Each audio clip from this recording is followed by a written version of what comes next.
all aware that the Supreme Court made a landmark ruling yesterday, and for some people, maybe the full import of that judgment is yet to register.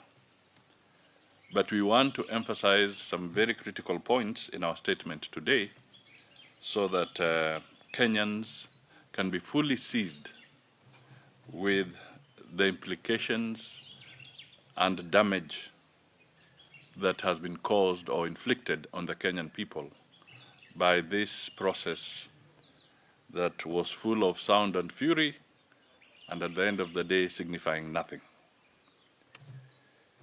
Our statement is dated Friday, 1st April 2022.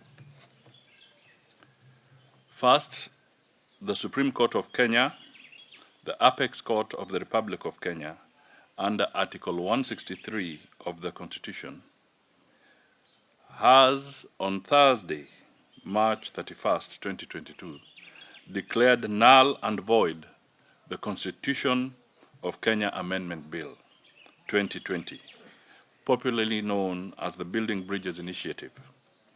While we laud the brave decision of a majority of the men and women at the highest court of the land, it is not lost on Kenyans or to Kenyans the colossal sum of money spent by the promoters of this unconstitutionality. We are aware that the Building Bridges Initiative Task Force spent approximately 10 billion Kenya shillings of public money in hotels, purportedly for collecting public views on the now declared unconstitutional Bill 2020. Further, we are aware that some accounting officers particularly violated the provisions of Section 66(1) subsection A of the Public Finance Management Act of 2012 by using public funds to finance the hefty expenses associated with the popularization of the BBI initiative.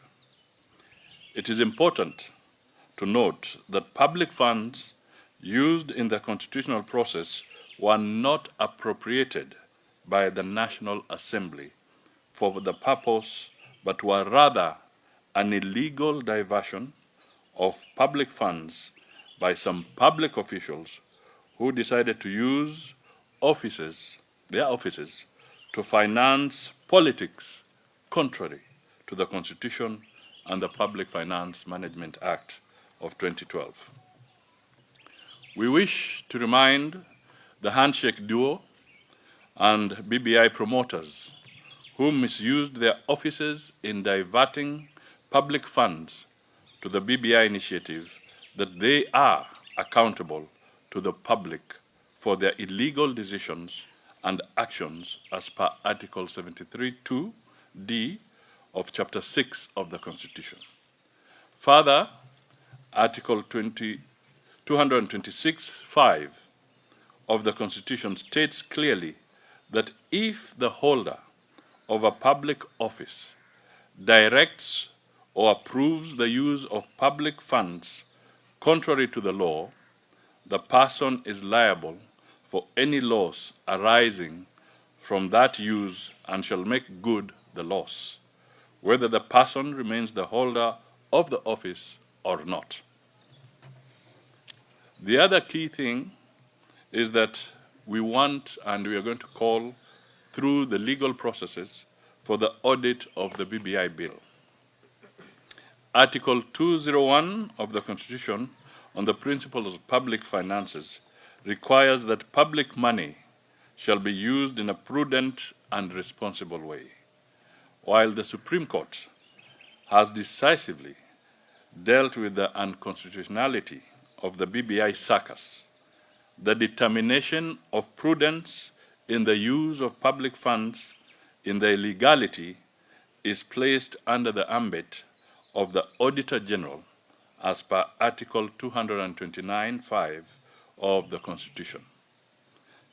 Section 37 of the Public Audit Act 2015, the Auditor General, upon request by Parliament, is required to conduct forensic audits to establish fraud, corruption, or other financial improprieties.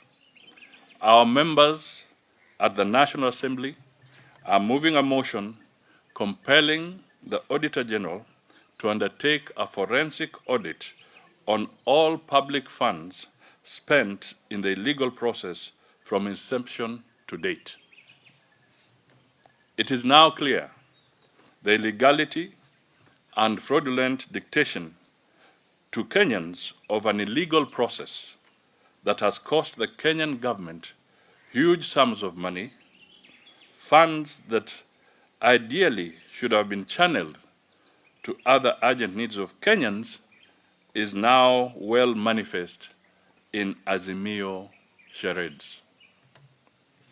It is evident that the same arrogance meted upon Kenyans on BBI is well coined in Azimio, where public funds are corruptly and brazenly used to fund Azimio campaign activities. Time has come for change. The said change can only manifest through the ballot.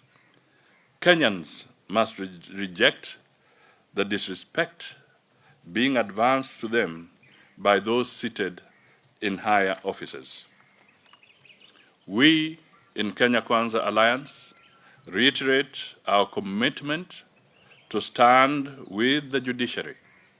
We salute the brave women and men who braved the odds of the day and delivered a judgment well coined within the law and more specifically standing with Kenyans. It is important to note that the BBI, as crafted, would have cost Kenyans an upward of an additional 5.65 billion Kenya shillings annually to implement. We laud the judges for upholding the rule of law and sanctity of the Constitution. We reaffirm our resolve to actualize Article 173 of the Constitution on the Judiciary Fund. We applaud the Supreme Court for standing together with the people in their commitment to jealously guard and defend the sanctity of the Constitution. We are therefore reminded that, and I quote Abraham Lincoln, "It is apparent that the people are the rightful masters of the cause." Masters of the cause. It is apparent that the people are the rightful masters of the cause, not to overthrow the Constitution, but to overthrow the men who pervert the Constitution. Time is nigh for the Kenyan people to send the handshake brothers home. We have a date with them on the 9th of August, 2022, when we enter the ballot booth.